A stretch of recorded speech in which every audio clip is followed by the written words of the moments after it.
In part 2 of this movie, we take a look at the coordinate systems. When you transform objects in a scene, it's important to understand some of the more valuable coordinate systems that are a part of 3ds Max. The base coordinate system is world, where the x, y, z orientations remain constant.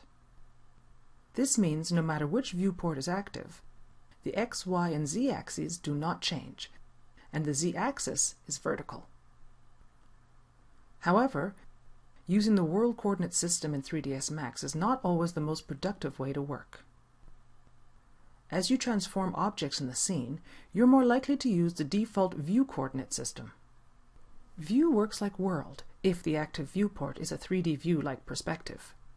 But in orthographic views, the axis tripod reorients itself so that you're always facing the XY plane. This simulates working in 2D in an orthographic view, where the XY plane always runs parallel to that view. It's important to note that even if the coordinate system is set to view, the transform type-ins still work in world mode. This is because by default, the transform type-ins are working, like world, in absolute mode. When switched to offset mode, the transform type-ins follow the current orientation of the viewports. An easier way to see this is by right-clicking the Move tool on the main toolbar. Notice the difference between the absolute and offset transform options.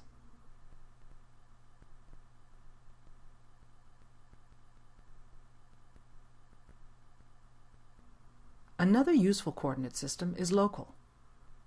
This is useful when you need to transform an object based on its current orientation.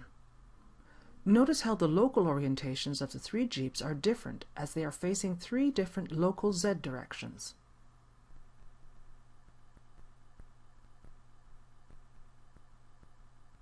Local mode is mostly useful when you rotate objects.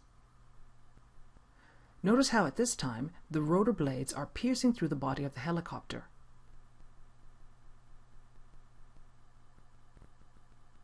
In local mode, the rotation is aligned and the blades spin properly. Different transform tools can be made to follow different coordinate systems. For example, rotate can be set to local, while move is set to view.